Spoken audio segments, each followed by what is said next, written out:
Vision Australia. Blindness. Low vision. Opportunity.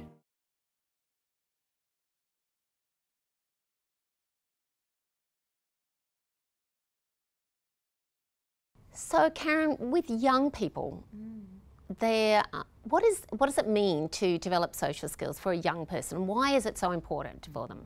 We all want friends. We want to feel accepted. We want to feel liked. We want to feel good about being in a group and knowing that we are part of the group. And so for young people, I think the first thing is it's with social skills that you are able to build those relationships, build those friendships that will serve you well over time. I want you to be thinking about the fact that your friends now hopefully will be friends with you for life. And as you grow and develop more and more friendships, what you are really doing is building a network.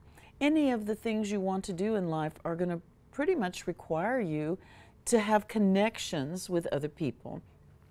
And the more connections you have, the more opportunity you have. And so you've got to have friendships. You've got to have these connections with other people. And the only way you make that happen is socially. But what are some of the barriers to that? What are some of the specific skills that they need to be able to socialize? Children need to learn, blind and low vision children need to learn what are the social expectations. And the first one is smile. Always smile. Not the Cheshire Cat thing where I see every tooth in your mouth, but a smile, a gentle, sweet smile where I see some of your teeth, your mouth turns up at the corners. If you are oriented toward me and you smile, and then I'm going to smile, and that's how sighted people operate. They smile, and other people respond with a smile, and they feel good about each other, and that opens up opportunities.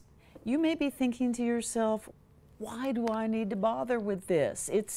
It's not important to me. It doesn't make me feel good because I don't know whether you're smiling or not. You must follow the social rules which are set by sighted people.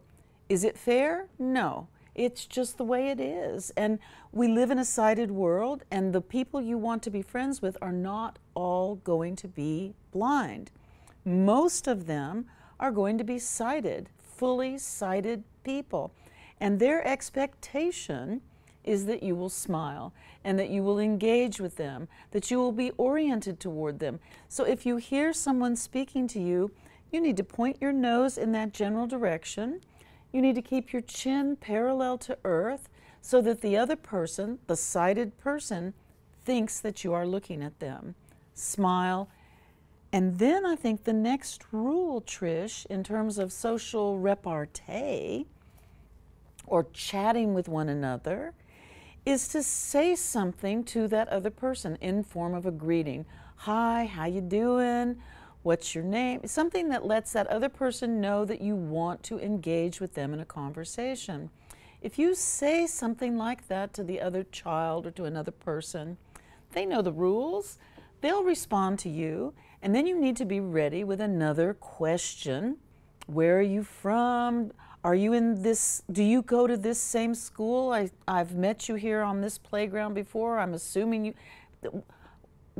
where does your family live? Are you a native Australian, or are you someone who has immigrated over? Where are you from?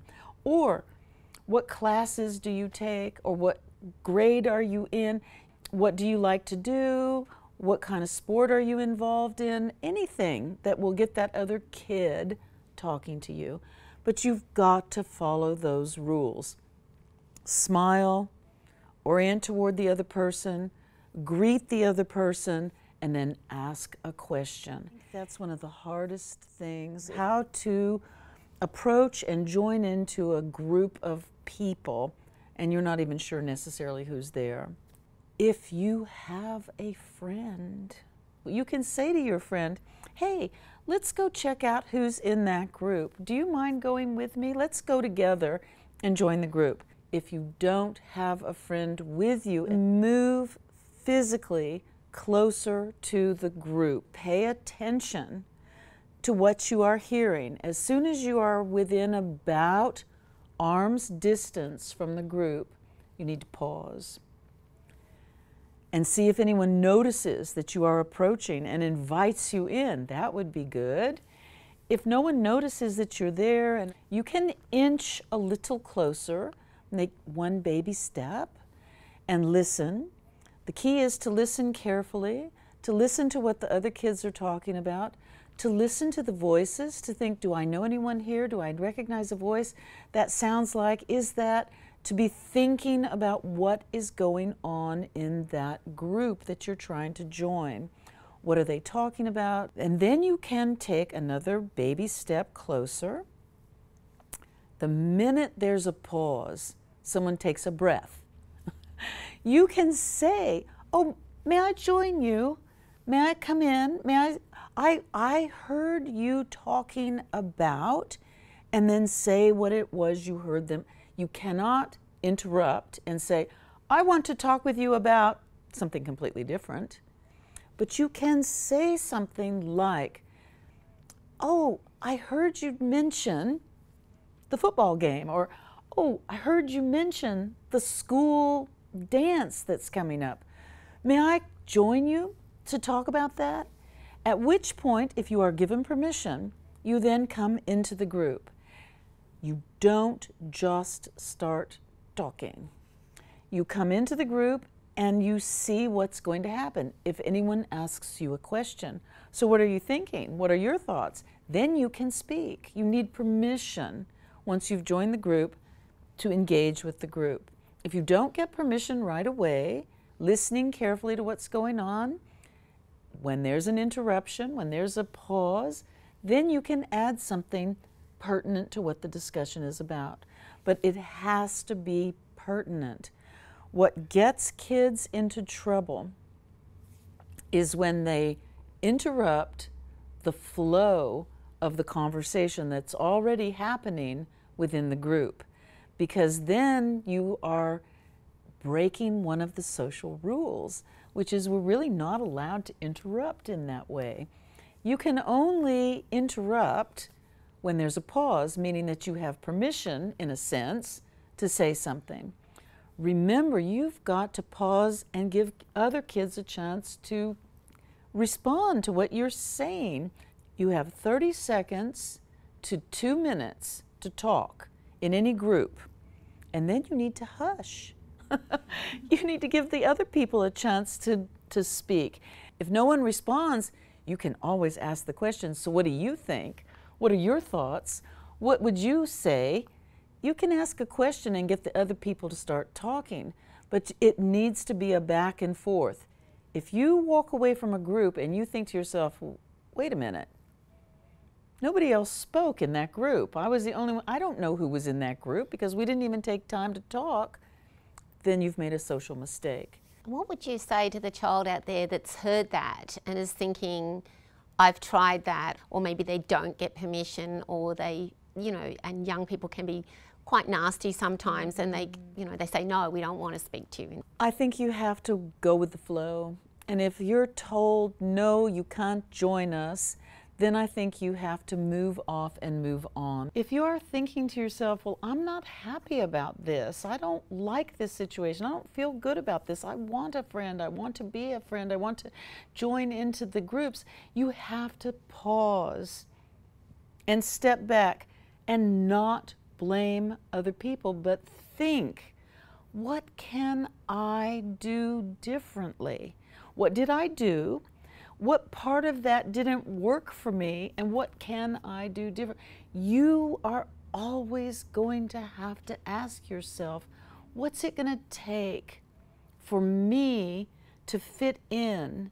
Sometimes we listen to people talking about things and we smile and we nod and we say, and we don't really care. We don't really care. We do it because we know it's important to them. And we want them to feel comfortable with us. Sometimes you may have something you want to share about that other people are not that wildly enthusiastic about, but they will give you time to talk about it. Think about whether you're doing that with other kids, giving them time. We really want our own ideas and thoughts to be out there. We really want to project what we're thinking outward. But I would remind you all, social engagement requires at least two people. You can't be one of one. You have to have a partner to communicate with. Social skills are built on a really big word called reciprocity. I have to give away information, and then I have to collect information. What do I want to share with other people so they see me the way I really am? And what do I need to find out from those other people? The core message I think that I would share with you is that social skills are about sharing. Sharing what you know and having other people share with you what they know, sharing what you like, finding out from other people what they like, and handing it back and forth in an exchange of information. It's about sharing. Karen, when you were talking about social rules and how they don't make sense, but they just are, when we're working with children and young people, then the understanding what it is about how we're communicating with each other, that often people communicate through their body language and their non-verbal stuff. It's not always about the words. You may need to ask your parents, you may need to ask the therapists or teachers with whom you are working, what is appropriate or what is acceptable in terms of body language or gesturing or movement. What will work for me and what won't work for me. There is a lot of movement in the world. People are constantly moving. They're waving to one another, they're signaling to one another, they're using their faces to express feelings, and a lot of communication happens non-verbally. And it's really, really tricky to know how to do those things if you have no vision or very limited vision. Other people may have said to you, you can't do that, you can't do that, you mustn't do that, it's inappropriate, it doesn't work for you. The reason they're giving you that message is it's confusing. It's confusing those sighted people around you. They don't understand the message. If you are twirling, I think that you're playing a game. If you are rocking, I think that you are listening to music maybe and grooving with the tunes. If you are flicking, I think you might be hot and are fanning yourself. You have to think, what is the message that I am conveying? And what is the message that I want to convey? Are they the same? So if someone says to you, oh, he just indicated that he's happy, or he just showed me, you might say to them, how did you know that? How did you know she was leaving the room without telling you? Well, she waved goodbye. Oh, I get it. You're going to understand it as you hear from people what those gestures mean, what those movements mean. If you have mannerisms, and you're thinking to yourself, I'm comfortable with that, I'm okay with that, I like that, I'm happy with that, it shows you that I'm excited, or it shows you. Think for a minute what I have just shared with you. It confuses other people. Ask one of these adults around you, is this okay? Am I allowed to do this? Does this work? What do you read from my body language?